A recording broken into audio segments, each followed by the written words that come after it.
జై శ్రీమన్నారాయణ. శ్రీమతి రామానుజాయ నమః. అందరికీ నమస్కారం అండి.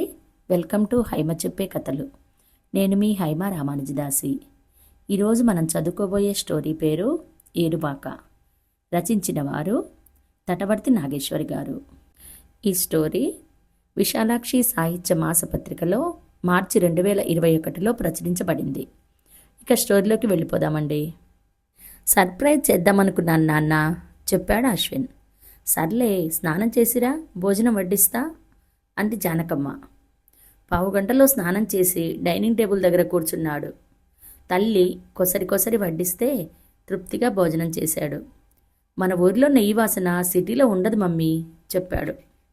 గోంగూర చట్నీలో నెయ్యి వేసుకొని తినడం అశ్వినికి చాలా ఇష్టం. మామిడికాయ పప్పుతో తృప్తిగా తిన్నాడు. కొడుక్కి ఇష్టమని గడ్డ పెరుగు కూడా వేసింది. మమ్మీ, నేను కాసేపు పడుకుంటా, డిస్టర్బ్ చేయకు చెప్పి గదిలోకి వెళ్ళి పడుకున్నాడు. వళ్ళు తెలియకుండా నిద్రపోయాడు. మంచిగా నిద్రపడుతున్న సమయంలో తండ్రి వచ్చి తలుపు తట్టడంతో కళ్ళు నులుముకుంటూ లేచాడు. ట్రాన్స్పోర్ట్ వెహికల్ వచ్చిందిరా అన్నాడు. అవును నాన్న, అందులో కంప్యూటర్స్ కూడా ఉన్నాయి, జాగ్రత్తగా దింపించాలి చెప్పాడు. మన పాలేరు రాముడు ఊర్లోకి వెళ్ళాడు, పిలిపిస్తా అన్నాడు. ఈ వస్తువులన్నీ ఏంట్రా అడిగింది జానకమ్మ. సిటీలో నా ఫ్లాట్ వెకేట్ చేశానమ్మా, చెప్పాడు అశ్విన్. ఇంకో ఫ్లాట్లో చేరేప్పుడైనా తీసుకెళ్లాల్సిందే కదరా, ఎందుకు తెచ్చావు అడిగిందామె. తల్లివైపు అదోలా చూసి, ఇంకా ఈ వస్తువులు ఎక్కడికి తీసుకెళ్లాల్సిన అవసరం లేదమ్మా చెప్పాడు. ఆశ్చర్యంతో కొడుకు వంక చూసింది. రామేశ్వరం ఏమీ ప్రశ్నించలేదు. కొడుకు తనకై తాను చెప్తాడని ఎదురు చూస్తున్నాడు. ఊర్లోకి వెళ్ళిన రాముడు వచ్చాక సామాను భద్రంగా దింపించేశాడు. ఏంటండి అబ్బాయి గారు, సామాన్లన్నీ తెచ్చేశారు అడిగాడు వాడు. సమాధానం చెప్పకుండా, ముందు సామాన్లు దించురాము చెప్పాడు అశ్విన్. కంప్యూటర్స్ని హాల్లో సర్ది మిగతా సామాన్లు ధాన్యం పెట్టే గాదిలో సర్దాడు రాములు. బావ వచ్చాడని తెలిసి అదే ఊర్లో ఉన్న సంకీర్తన వచ్చింది. ఎలా ఉన్నావు కీర్తి అడిగాడు. బావున్నాను బావా చెప్పింది. అశ్విన్ సామాన్లు చూసి, ఏంటి బావా, సిటీ వదిలి వచ్చేసావా ఏంటి అంది నవ్వుతూ.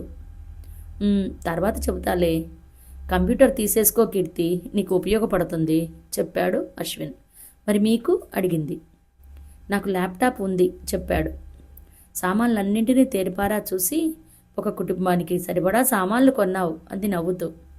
సర్లే, మామయ్య ఉన్నాడా అడిగాడు. లేదు, రైతులతో ఏదో మీటింగ్ ఉందని వెళ్ళాడు చెప్పింది కీర్తి.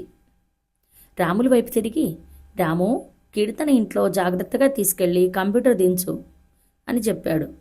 అవసరం అనిపిస్తే తీసుకుంటాలే, ఉండని బావా అంది. సరే అన్నట్టు చూసి తండ్రి వైపు తిరిగి, నువ్వు వెళ్ళలేదా నాన్న రైతుల మీటింగ్కి అడిగాడు. లేదురా, నాకు కాస్త సుస్తీగా ఉంది. తండ్రి మెడ కింద చేతులు వేసి, వళ్ళు వేడిగా ఉంది నాన్న అని తన సూట్ కేసులో ఉన్న ఫీవర్ టాబ్లెట్ రేపర్ తీసి తండ్రికిచ్చాడు. సంకీర్తన నీళ్లు తెచ్చి ఇవ్వడంతో టాబ్లెట్ వేసుకున్నాడు రామేశ్వరం. నానమ్మ ఏది అడిగాడు. మీ బాబాయ్ దగ్గరికి వెళ్ళిందిరా, నువ్వు వచ్చావని తెలిస్తే వాలిపోతుంది అంది జానకమ్మ నవ్వుతూ. మాటల మధ్యలో సంకీర్తన ఫోన్ చేసింది. అవతల ఫోన్ లిఫ్ట్ చేసి, ఎవరు అడిగింది తులసమ్మ. ఏయ్ ముసలి, నా నెంబర్ సేవ్ చేసుకోమని ఎన్నిసార్లు చెప్పాను అంది కోపంగా సంకీర్తన. నీ గొంతు గుర్తుపట్టాలేవే, ఏంటో చెప్పు అంది తులసమ్మ. నీ మనుమడు 7 అడుగుల అందగాడు వచ్చాడు అంది. ఎవరు, అశ్వినా అడిగింది తులసమ్మ. అవును అంది సంకీర్తన.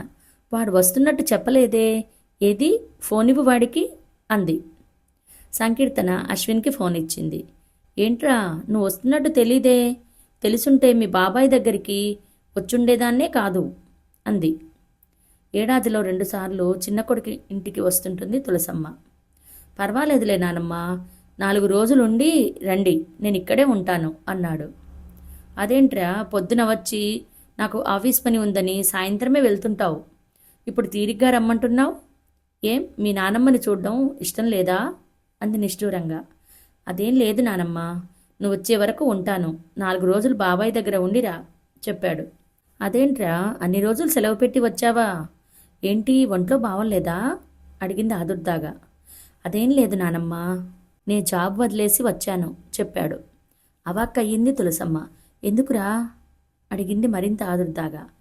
నువ్వొచ్చాక చెప్తాలే చెప్పి ఫోన్ కట్ చేశాడు. రామేశ్వరం కూడా వింటున్నాడు కొడుకు మాటలు.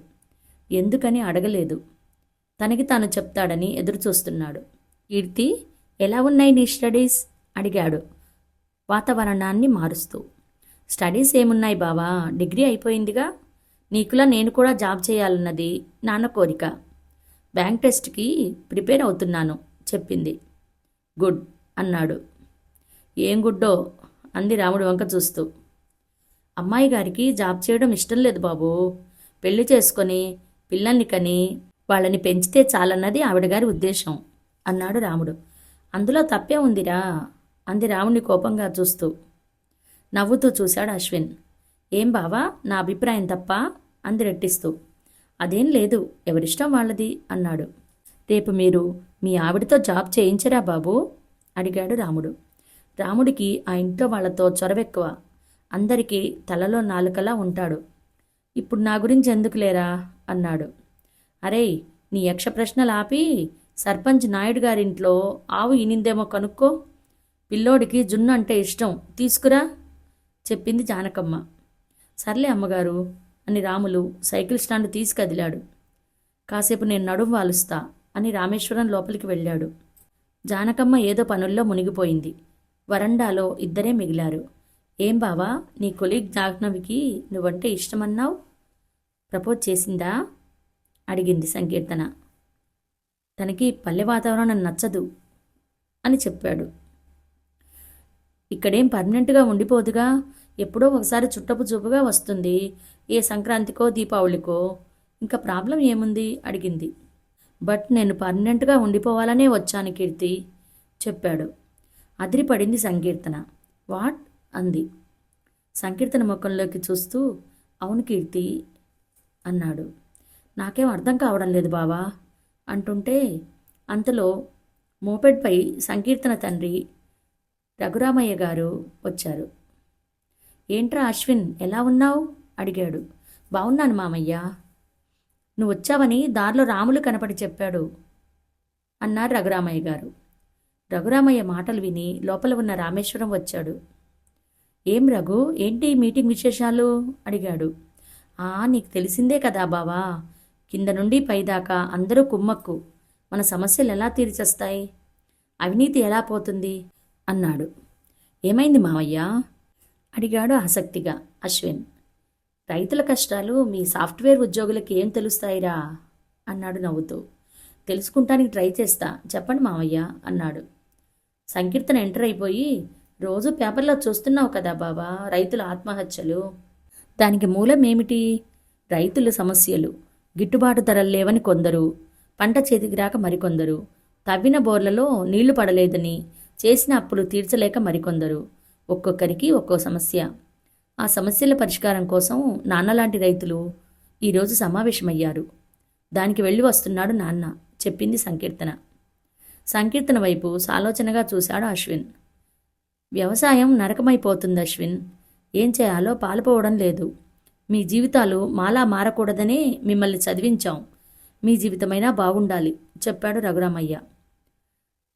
అందరూ అలా అనుకుంటే మనుషులకు తిండి ఎలా దొరుకుతుంది మావయ్య?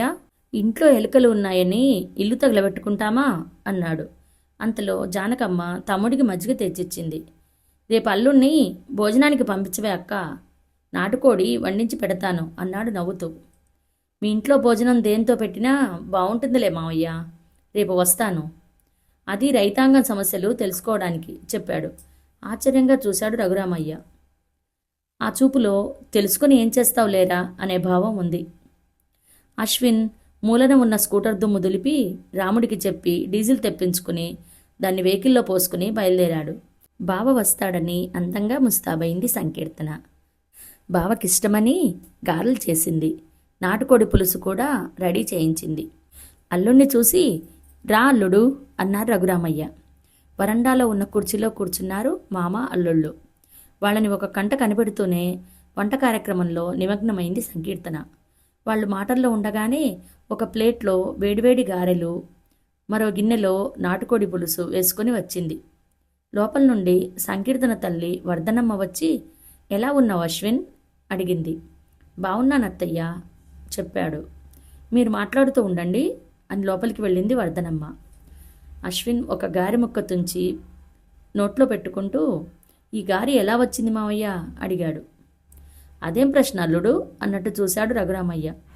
అంతలోకి సంకీర్తన ఎంటరై, మినుములు నానబెట్టి గ్రైండింగ్ మిషన్లో వేయాలి.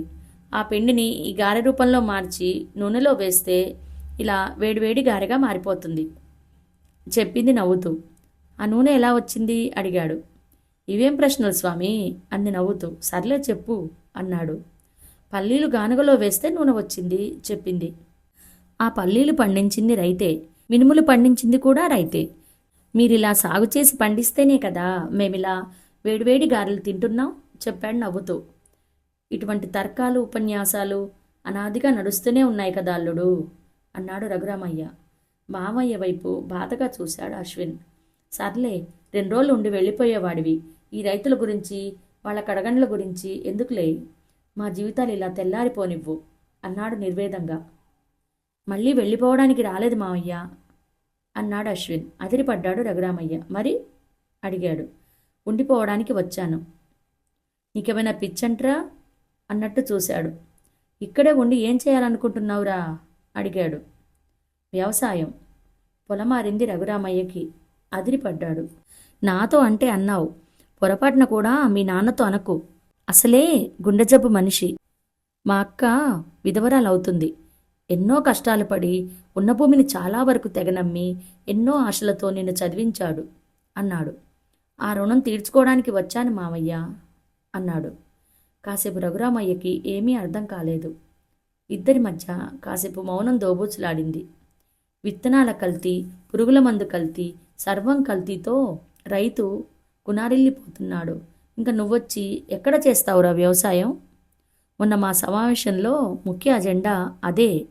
కల్తీ విత్తనాలు, కల్తీ ఎరువులు, కల్తీ పురుగు మందులు సప్లై కాకుండా అడ్డుకోవాలని ప్రభుత్వాన్ని కోరుతూ పెద్ద ఎత్తున నిరసన ప్రదర్శన చేస్తున్నాం. ప్రభుత్వం ఎంతవరకు దిగివస్తుందో లేదో తెలీదు. చావలేక బతుకుతున్నాం. అలాంటిది వ్యవసాయంలోకి నువ్వొచ్చి బావుకునేదేంటి అల్లుడు? మీ జనరేషన్ సుఖంగా ఉద్యోగాలతో బ్రతుకుతుందని నేను మీ నాన్న అనుకుంటూ ఉంటాం. ఈ జంజాటంలోకి నువ్వొచ్చి ఏం చేస్తావు అన్నాడు బాధగా. సంకీర్తన మౌనంగా వింటుంది. సడన్గా వాతావరణం గంభీరంగా మారిపోయింది. భోజనం చేశాక ఇంటికి బయలుదేరాడు. రాష్ట్ర వ్యాప్తంగా రైతు సమస్యలపై చేస్తున్న ఆందోళనలో సింహభాగంలో నిలిచాడు అశ్విన్. అతడి తెగువకు తెగింపుకు ఆశ్చర్యపోయాడు రఘురామయ్య. అతడిచ్చిన స్పీచ్కి మీడియా ప్రాధాన్యమిచ్చింది. రైతుకి ద్రోహం చేయడం అంటే అది దేశానికి ద్రోహం చేయడమే. కల్తీ ఎరువులు, కల్తీ పురుగు మందులు తయారు చేసేవారిని అత్యాచార తరహా నిందితుల జాబితాలో చేర్చాలి. వాళ్ళని ఎన్కౌంటర్ చేసినా తప్పులేదు. రైతు పంటలు సాగు చేయకపోతే మానవాళికి మనుగడే లేదు. అతడు సేద్యం చేస్తేనే ఎవరి కడుపైనా నిండుతుంది. రైతు లేకపోతే సమాజ మనుగడ సాగుతుందా?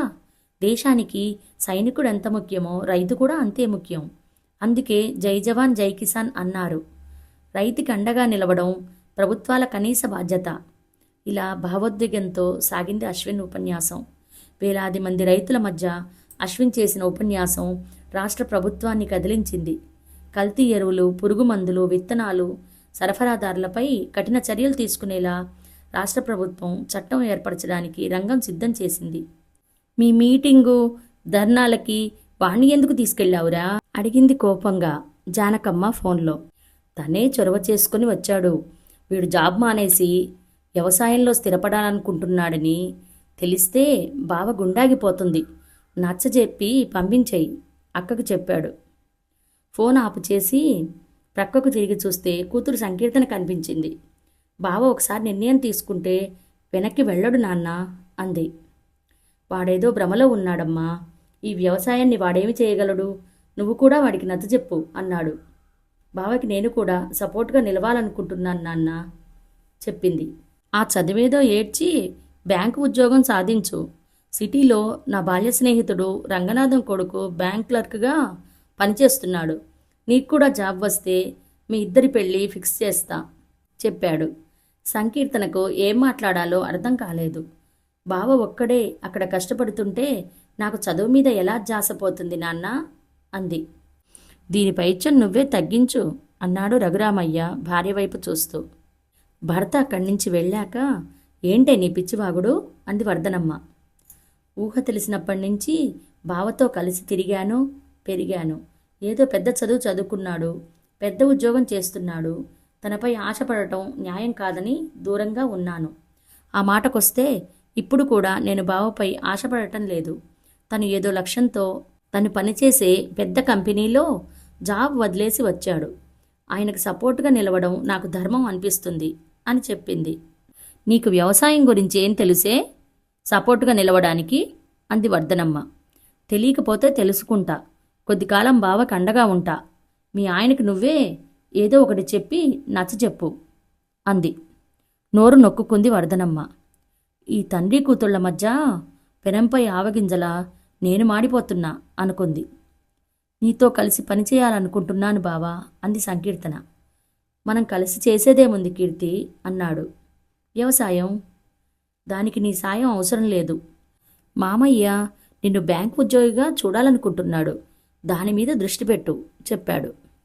మామయ్య గారు నిన్ను కూడా సాఫ్ట్వేర్ ఉద్యోగిగా చూడాలనుకున్నాడు. నువ్వు పట్టించుకున్నావా మాటకి మాట అంది. సంకీర్తనని తేరిపారా చూసి సాఫ్ట్వేర్ ఉద్యోగిగా నా జీతమెంతో తెలుసా అడిగాడు. బహుశా 1,00,000 అంది. ఏది చెప్పినంత సులువు కాదు బావా. అదే నిజమైతే వ్యవసాయ క్షేత్రాలు తరిగిపోవు. మన వ్యవసాయ భూములు కాంక్రీట్ జంగిల్స్గా మారవు అంది. మనం కొత్తగా ఆలోచిద్దాం. వ్యవసాయ క్షేత్రాలు పెంచుదాం చెప్పాడు. తాను చేయదలుచుకున్న వ్యవసాయ వ్యూహాన్ని షేర్ చేసుకున్నాడు అశ్విన్. లాభనష్టాల గురించి ఆలోచించడం లేదు బావా. ఇక్కడ ఉన్నంత వరకు నీ వెంటే నేను అంది. నువ్వు సహకరిస్తానంటే నాకు అభ్యంతరం లేదు. కానీ తర్వాత మీ నాన్న నాపై నిందలు మోపకూడదు చెప్పాడు. ఉన్న భూమిలో సగానికి పైగా నీ చదువుకే మామయ్య తెగనం వేశాడు. నీ లక్ష్యంకి సరిపడా భూమి ఎలా సమీకరిస్తావు బావా అడిగింది. మనసుంటే మార్గం ఉండదా అన్నాడు. పక్క గదిలో ఉన్న తండ్రి దగ్గరికి వెళ్ళింది సంకీర్తన. నాన్న మనకి ఎంత భూమి ఉంది అడిగింది. 40 ఎకరాలు అని చెప్పాడు. ఆ భూమి ఏడాది పాటు నాకు వదిలేయి నాన్న అంది. నీకేమైనా మతిపోయిందా అన్నాడు కోపంగా. సక్సెస్ అయితే చాలామందికి ఫీజులు ఎగిరిపోతాయి. భూమిని నాకు బావకి కౌలుకివ్వు నాన్న అంది. దీనికి దీని బావకేదో పిచ్చిపట్టినట్టుంది అంది వర్ధనమ్మ మధ్యలో వచ్చి. బావ కాలేజీ టాపర్, బ్రెయిన్ లేకుండా ఏదీ చేయడు. నాకు ఆయన సామర్థ్యం మీద నమ్మకం ఉంది అంది. నాకు మాత్రం నా కూతురి సమర్థత మీద సందేహాలున్నాయి. కాల వృధా చేసుకోకు. బ్యాంక్ టెస్ట్ మీద దృష్టి పెట్టు. అంగుళం భూమి కూడా మీకు ఇవ్వను అన్నాడు. నీ కూతుర్ని స్వర్గస్థుల జాబితాల్లో చూసుకోవాలనుకుంటే మనసు మార్చుకోకండి అంది. రఘురామయ్య నోరు మూతపడింది. అది మూర్ఖురాలు అన్నంత పని చేస్తుంది. 1 ఏడాదిలో ఏదో అద్భుతాలు చేస్తారట. చేయనివ్వండి చెప్పింది వర్ధనమ్మ. ఆలోచనలో పడ్డాడు రఘురామయ్య. ఏడాది తర్వాత భూమిని నాకు అప్పగించాలి. నా మాటకు కట్టుబడి పెళ్లి చేసుకోవాలి చెప్పాడు. ఒప్పుకుంది సంకీర్తన. ఏడాది గడిచింది. అశ్విన్ విజయం సాధించింది లేంది ప్రక్కన పెడితే రఘురామయ్య దగ్గరికి వచ్చాడు అశ్విన్. సంకీర్తన్ని నాకిచ్చి పెళ్లి చేయండి మావయ్య అని అడిగాడు. వ్యవసాయంలో నువ్వు సక్సెస్ అయ్యావో లేదో నాకు అనవసరం. నేను మాత్రం ఒక రైతుకి నా కూతుర్నిచ్చి చేయను చెప్పాడు నిష్కర్షగా. నిస్పృహగా చూశాడు అశ్విన్. సంకీర్తనకి మామయ్య పెళ్లి సంబంధం నిశ్చయం చేస్తున్నాడు అని తెలిసి వచ్చాడు అశ్విన్. సంకీర్తన ముఖం మబ్బుపట్టిన చంద్రుడిలా ఉంది. మామ అల్లుళ్ల సంభాషణను తలదించుకొని వింటూ ఉంది. ఆ సంభాషణ పూర్తయ్యేలోపు ఆమె కళ్ళల్లో నీళ్లు ఉబికి రావడానికి సిద్ధంగా ఉన్నాయి. ఏడాది తర్వాత నాకు నచ్చిన వ్యక్తితో నీకు పెళ్లి చేస్తాను అన్నాను. నువ్వు ఒప్పుకున్నావు అన్నాడు కూతురితో. సంకీర్తన ఏమీ మాట్లాడలేదు. మావయ్య మనసు మారదని దుఃఖోద్వేగంతో వెళ్ళిపోయాడు అశ్విన్. సరిగ్గా ఏడాది క్రితం తన భూమి పేపర్లతో సంకీర్తన వచ్చినప్పుడు ఆసక్తిగా చూశాడు అశ్విన్. ఏంటి ఇవి అడిగాడు. ఈ ఏడాది మా భూమి మొత్తం నీ చేతుల్లోనే ఉంటుంది బావా. ఇద్దరం ఉమ్మడిగా సాగు చేద్దాం అని చెప్పింది. సంకీర్తన తమ భూమి ఇవ్వడం ఆనందం అనిపించింది. నష్టం వస్తే కౌలు కూడా కట్టలేనేమో అన్నాడు. కలిసేగా సాగు చేస్తున్నాం. ఇదిగో నా వంతు పెట్టుబడిగా ఈ నగలు ఇస్తున్నాను. వీటిని తాకట్టు పెట్టు బావా అంది. అవసరం లేదు, నా దగ్గర పెట్టుబడికి సరిపడా సేవింగ్స్ ఉన్నాయి కీర్తి అన్నాడు. ఇద్దరూ సేద్యంలోకి దిగారు. తమ నేల తీరుకు ఏ పంట లాభమో సెర్చ్ చేసి మరీ వేశారు. వేరుశనగ వేశారు, మరికొంత భూమిలో కూరగాయలు వేశారు, మరికొంత భూమిలో వరి సాగు వేశారు. లాభాల కోసం సేంద్రియ సాగు పద్ధతులు అనుసరించారు. వర్మి కంపోస్ట్ ఎరువులు వేశారు. తక్కువ కాలంలోనే మండల స్థాయి అధికారుల గుర్తింపుకు నోచుకున్నారు. తమ పంటల దిగుబడికి తగ్గ అవుట్లెట్స్ పెట్టారు. ఇతర రైతులు కూడా తమ వ్యవసాయ పద్ధతులు అనుసరించేలా చేశారు. చుట్టుపక్కల గ్రామాల రైతులు కూడా తమ వ్యవసాయ పద్ధతులు అనుసరించేలా చేశారు.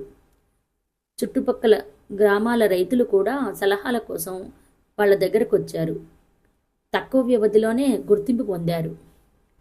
తండ్రి మాటలతో సంకీర్తన ఆలోచనలు కదిలాయి. ఇచ్చిన మాట నిలుపుకో, లేకపోతే నీ తండ్రి శవం ఇంటి చూరుకు వేలాడుతుంది హెచ్చరించాడు రఘురామయ్య. నాన్న, బాధగా అంది సంకీర్తన. ఏం మాటలండి అవి అంది వర్ధనమ్మ. సరిగ్గా అప్పుడే ఎంటర్ అయింది జానకమ్మ. నా కొడుక్కి ఏం తక్కువని నీ కూతుర్ని ఇవ్వవురా అడిగింది జానకమ్మ అక్కమక్కుల్లోకి చూస్తూ. మన జనరేషన్ ఈ వ్యవసాయంతో అతలాకుతలం అయ్యింది. రాబోయే జనరేషన్లో మన పిల్లలు కూడా ఈ వ్యవసాయంలో మగ్గడం నాకు ఇష్టం లేదక్కయ్యా. ఒకప్పుడు నా కూతుర్ని నీ కొడుకు చేసుకోవాలని తపన పడేవాడిని, కానీ అడగడానికి నోరు వచ్చేది కాదు. పై స్థాయి చదువు చదివి పెద్ద ఉద్యోగం చేస్తున్న నీ కొడుక్కి నా కూతురు సరిజోడు కాదేమోనని అడగలేకపోయా. మౌనం వహించాను. ఇప్పుడు వాడు చేసే ఉద్యోగం వదిలి వ్యవసాయం చేస్తానని వచ్చాడు. ఏ తండ్రైనా తన బిడ్డను స్థిరమైన సంపాదన ఉన్నవాడికిచ్చి పెళ్లి చేయాలనుకుంటాడు. ఒక ఉద్యోగికి నా కూతుని ఇవ్వాలనుకుంటున్నాను. నేను కూడా స్వార్థపరుణ్ణే కదా అక్కయ్య అన్నాడు రఘురామయ్య. అప్పుడే అక్కడికి ఎంటర్ అయ్యాడు రామేశ్వరం. అతడితో తల్లి తులసమ్మ కూడా వచ్చింది. నా మనవడికి ఏం తక్కువరా నిలదీసింది. రఘురామయ్యకి ఏం మాట్లాడాలో అర్థం కాలేదు. అతడేదో మాట్లాడాలి అనుకునేలోపు చేస్తున్న ఉద్యోగం వదిలింది వాడు మనతో కలిసి బ్రతకడానికేరా అన్నాడాయన. నీ అంగీకారంతోనే అశ్విన్ వ్యవసాయంలోకి వచ్చాడా బావా అడిగాడు. నా అంగీకారంతో వాడు మొదలు పెట్టలేదు. వాడి అభిష్టాన్ని నేను కాదనలేను. ఆ సాహసోపేత నిర్ణయం వెనుక వాడికి మన మీదున్న ప్రేమకు కరిగిపోయాను చెప్పాడు. ఆశ్చర్యంతో చూశాడు రఘురామయ్య. ఇంత చదువు చదివి అంత పెద్ద ఉద్యోగం వదిలి వచ్చిన వాణ్ణి చూసి ముందు ఆలోచనలో పడ్డాను. కానీ ఒకరోజు రాత్రి తన మనసులో మాట చెప్పాడు. మిమ్మల్ని అందరినీ వదిలి కాంక్రీట్ జంగిల్ లాంటి ఆ సిటీలో నాకు బ్రతకాలనిపించడం లేదు నాన్న. ఒక్కోసారి ఆత్మహత్య చేసుకోవాలనిపిస్తూ ఉంటుంది. చుట్టూ కృత్రిమ స్నేహాలు, చేతి నిండా డబ్బు, కరెన్సీ, నవ్వులు, వీకెండ్ పబ్ కల్చర్. అనుక్షణం చెడిపోతానేమోనన్న భయం గుప్పిట్లో బ్రతుకుతున్నాను నాన్న అని చెప్పాడు. అంతేకాదు, హార్ట్ ఆపరేషన్ చేసుకున్న తండ్రికి అండగా ఉండాలని, పొత్తిళ్లలో దాచుకొని పెంచిన అమ్మ ప్రేమ ఇంకా పొందాలని, ఆమె చేతి వంట తినాలని, తన బాల్యం అందంగా గడపడానికి కారణమైన తన చిన్ననాటి స్నేహితురాలు నీ కూతురు సంకీర్తనతో తన స్నేహగీతం పొడిగించాలన్న తపనను నా ముందు వ్యక్తీకరించాడు. అత్తయ్య మామయ్యల ప్రేమపూర్వక పలకరింపులు బంధాల మధ్య గడపాలనుకున్నాడు. నన్ను 1 ఏడాది కాలం గడువు అడిగాడు. ఈ ఏడాదిలో వ్యవసాయం లాభసాటిగా తను చేయలేకపోతే తను మళ్లీ నగరంలో ఉద్యోగం చేయడానికి వెళతానని, అయితే అప్పుడు తాము తన వెంట రావాలని కోరాడు. నిజం చెప్పాలంటే నేను భయపడ్డాను. ఒకవేళ వాడు వ్యవసాయంలో విఫలమైతే పచ్చటి పల్లె వాతావరణం వదిలి వాడితో పాటు పట్నానికి వెళ్లాల్సి వస్తుందని అనుకున్నాను. అయితే వాడు సక్సెస్ అయ్యాడు. వాడు మనం ఊహించని రీతిలో అత్యధిక దిగుబడి సాధించి విజయం సాధించాడు. నీ భూమిని కూడా కొనే స్థాయికి వచ్చాడు.